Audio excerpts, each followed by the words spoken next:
Yo, this is your boy Gennesiz, and you tune into 592 Jams. Where you get all the Guyanese music, everything Guyanese, everything local. You heard? G's up! Shakedown!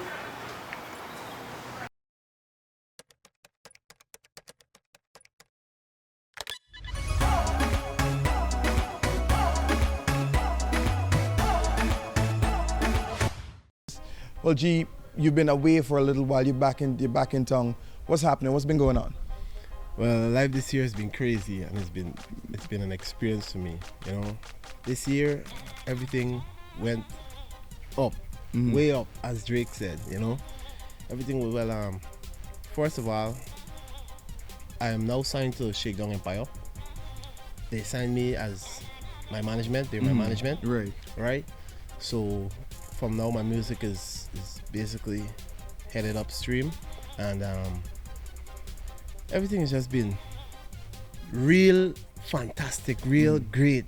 I can't stop saying that. You know what I mean? I've recorded like 20 songs so far on the Shakedown Empire, right? None of which are released right now, and none will be released soon because of the label run they're planning to do. Right. Right. So that's where it is with music right now, but the songs are crazy. Got a couple features in there too, right? But I'm not gonna spoil the surprises for nobody, right? Not for myself either. Right. You know. We don't want you to do that. Tell us a little bit about Shakedown and what is the recording, what is the studio time like? Because I mean, 20 songs, that's a lot of music. Yeah. What is the recording time like? And tell us a little bit about the people over at Shakedown. All right. Well, Shakedown Empire is a label, all right, by Red Cafe, rapper Red Cafe. Mostly, they have artists that they sign to the label, and they sign the artists as management. Okay. As their management, Right. Which they're trying to get those artists on a major label or so forth, right? Now, in terms of the studio time and everything, studio is crazy. I've never worked so hard in my life on music. I swear. Now, when I was in Guyana before, and I recorded music in Guyana, I would record like 2 songs in 1 hour. I would go to the studio, the engineer would say, "You ready?" "Ready." Jump in the booth. Next song. And this is it. Different thing. Like I was in one time I was in the studio recording, and I was saying one line for almost an hour. Like over and over, and the producer and the engineer just said, "Oh, I didn't like the song to that. Give me a little more feel. Give me a little more. Oh, the word didn't come out properly. Let's go again." And it honestly was frustrating, but it was an experience, and I'm dedicated to perfecting it. You know what I mean? Yeah. So that's basically on that. But in terms of Shakedown Empire, back to Shakedown Empire. Thanks to Shakedown Empire, I'm living my dream right now. Thanks to Shakedown Empire, right? The dream is not fully fulfilled yet. It's getting there. But it's a start. You understand? Because through Shakedown Empire, I've met tons of A-list and B-list celebrities, right? I've mingled with them, and stuff like that, and it's a blessing. It's really a blessing. I've been to parties with these guys, like I've been to Flow Riders single release party. It was an all-white party, and it was crazy. It was crazy. So thanks to Shakedown Empire, I'm blessed right now. Great. So can we see you coming back to Guyana probably sometime after you'd have released some of these 20 songs, probably dropping something here in Guyana, maybe doing a video or something back here? Yeah, man. Yeah, Guyana is home. Guyana is me, all the time. Even when I'm there, them guys make fun of my accent. Like sometimes they can't understand what I'm saying, because when I there, I don't get them no I just get them in raw talk, raw Guyanese. You understand? And when you be yourself around these guys, there's respect though. Right. You understand? There's respect though, and as raw Guyanese, I just get them all the time. You understand? So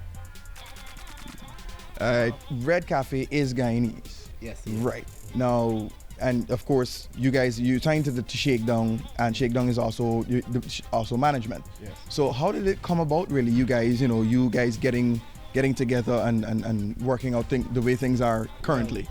Well, my manager was in Guyana like 3 years ago, where he met me first, and we just talked, and I gave him my first album and so forth and so on, and that's how we met, me and my manager. Right? Now, of recent, early this year, I went up to the States and was entered into a hip hop competition, coast to coast. Right? Now, entered into coast to coast, there was like, I think 51 or 51 participants in this In the event. Right? And I was nervous as hell. Of course. You understand? But I went up and I performed my song Twerk, my club song, because I was gonna perform another song. Right.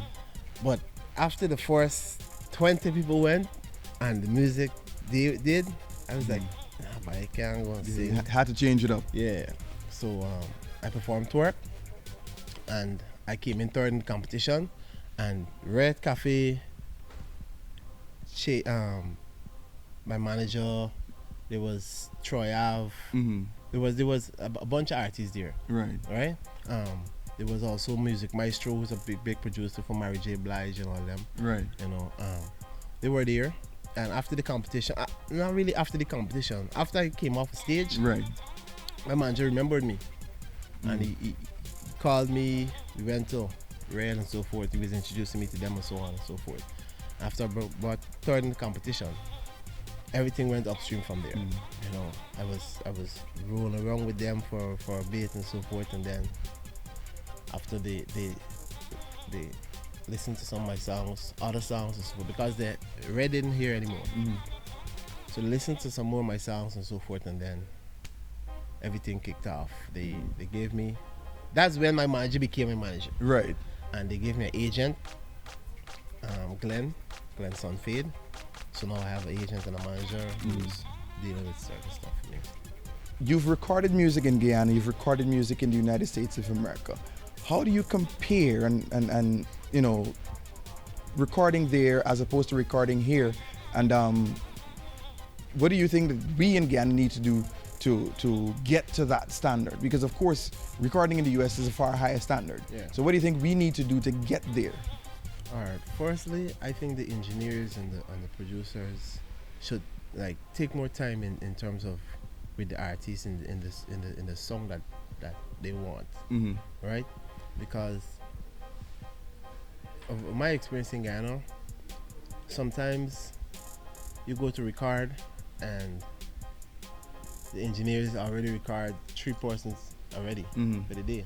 So they either tired or they want to relax or so forth. So when you go to record now, right, and you go into the studio, they just record you and they ask you when you finish recording, they play it back and they say, waiting, sound good? You like that?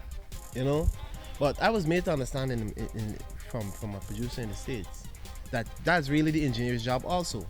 So I can't really blame them, because from what I understand is that the engineer is only supposed to record you, Right. not produce you. There's somebody else who's supposed to be there saying, Right. okay, Do I this don't like that. over. Yeah. Right, yeah. Well, I only understand it over there. But the engineers we have here are also producers, right? So I think they should take more time in terms of dedicating to getting a particular sound, or perfecting their work, because remember, it's your name going to this thing. Right. You understand? I've been hearing this guy Drew Tofen has been doing a lot of good work, and thumbs up to Drew Tofen. Thumbs up to Drew Tofen.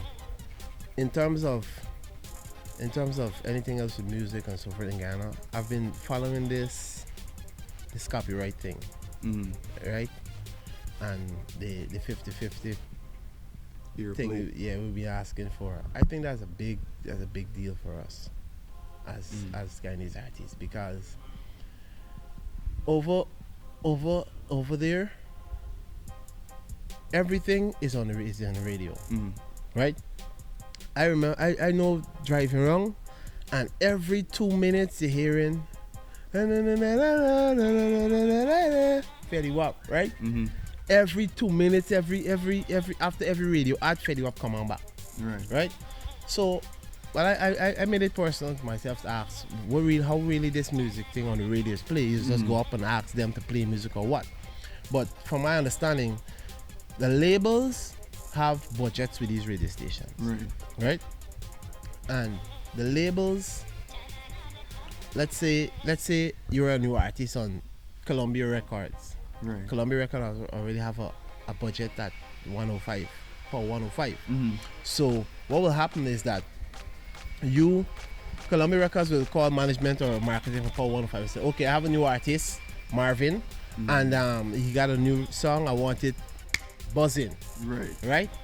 And you can hear your song every 2 minutes, ponging.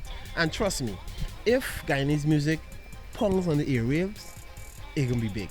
Because you could hear the world's most stupid song Ponging on the radio all day. ponging, and you as a person, and I know people out there done this too.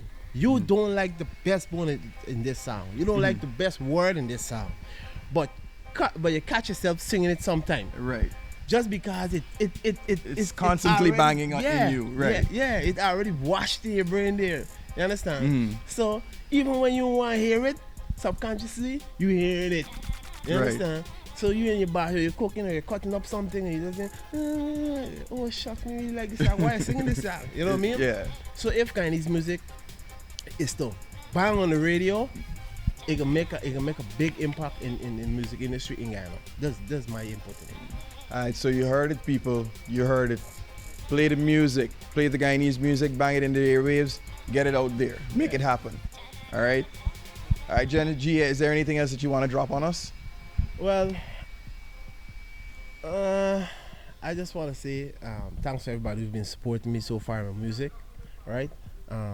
Thanks to 592 Jams for always putting the music out there whenever it's a thing. I love you. I love the work they've been doing, putting out Guyanese music, because trust me, I don't even know half of these Guyanese artists I see on our website.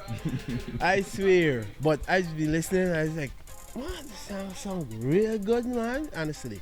And if it wasn't for 592 Jams, I probably would have never heard the songs, because as you say, don't play on the radio. Yep.